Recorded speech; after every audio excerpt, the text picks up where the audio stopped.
चलिए इस चित्र से संबंधित एक सवाल मैं आपसे पूछता हूं, क्या यह आयत है? देखिए, आयत की परिभाषा में आपने देखा है कि ऐसा चतुर्भुज जिसके आमने सामने की भुजा बराबर हो और जिसके चारों कोण समकोण हो, उसे हम क्या कहते हैं? आयत कहते हैं। तो क्या इस चतुर्भुज में आमने सामने की भुजा बराबर है? यह इसके बराबर है और यह इसके बराबर है क्या? बिल्कुल है। ये जो आमने सामने की भुजा है वह आपस में बराबर है। अगली बात कि क्या इसके चारों कोण 90 अंश के हैं? तो बिल्कुल चारों कोण 90 अंश के हैं। मतलब क्या है? यह एक आयत है। पर आयत में भी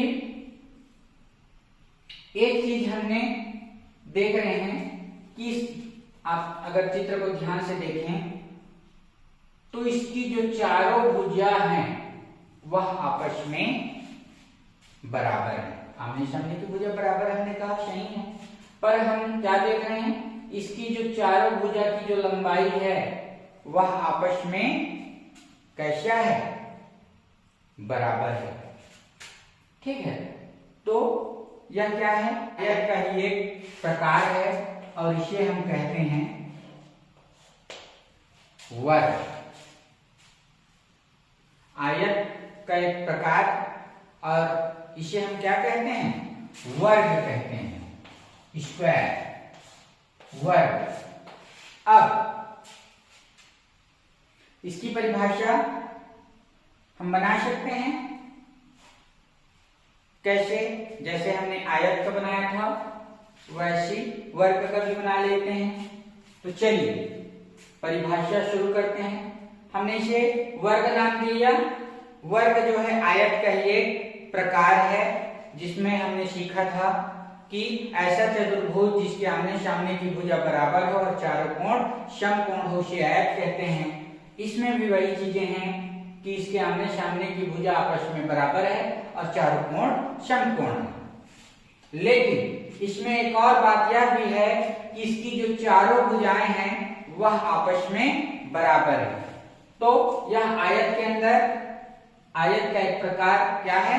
वर्ग। और इसकी परिभाषा इसी को ध्यान में रखकर हम लिखते चलते हैं। चलिए, तो सबसे पहली बात कि यह एक चतुर्भुज है, तो लिख लेते हैं एक चतुर्भुज। ऐसा चतुर्भुज,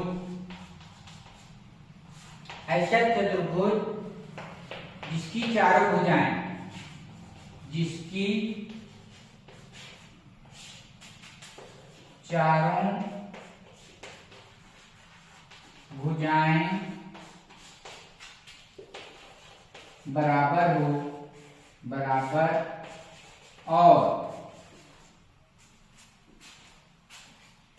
और क्या?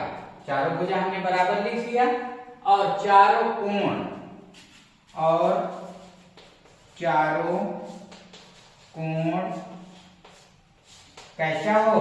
90 अंश का हो, समकोण हो, समकोण हो, उसे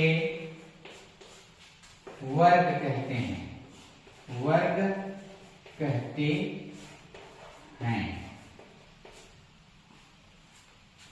तो यह हुआ वर्ग। इसकी एक और परिभाषा हम लिख सकते हैं, जैसे हमने इसे कहा आयत। ऐसा आयत जिसकी चारों भुजाएं बराबर हो।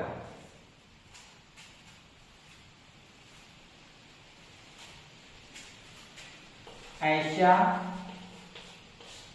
आयत जिसकी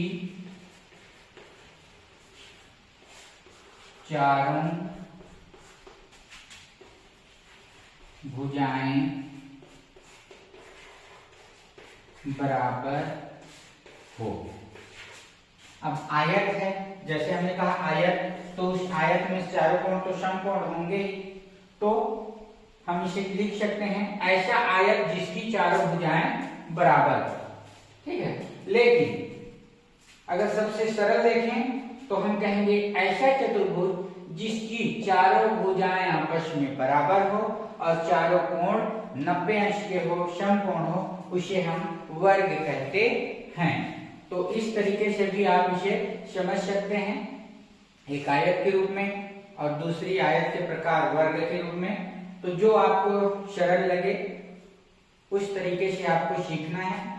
मैंने बार बार कहा है कि किसी भी परिभाषा को आपको रटने की जरूरत नहीं है, सिर्फ और सिर्फ आपको उन आकृतियों को ध्यान में रखना है और जब आप आकृतियों को ध्यान में रखेंगे तो उससे संबंधित लाइनें आपके दिमाग में अपने आप आती जाएंगी और वो सभी सही ही होंगी। जो आपने सोचा उस आकृति के बारे में वह गलत बिल्कुल भी नहीं होगा।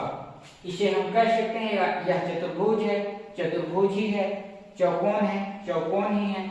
अगर आप ध्यान से देखें तो कहेंगे कि उसकी चारों भुजाएं बराबर है, बिल्कुल बराबर है। फिर आप कहते हैं कि चूंकि जो भुजाएं हैं लंबवत हैं तो 90 अंश के हैं, बिल्कुल है। तो सारी चीजों को भी आप उस परिभाषा में शामिल कर सकते हैं। क्योंकि हमें परिभाषा बनानी है और उसे हमें छोटा से छोटा बनाना होता है, इसलिए हम उसे साधारण सी लाइनों में कुछ इस तरह से लिख सकते हैं। ऐसा चतुर्भुज जिसकी चारों भुजाएं आपस में बराबर और चारों कोण समकोण हो, 90 अंश के हो, उसे हम वर्ग कहते हैं।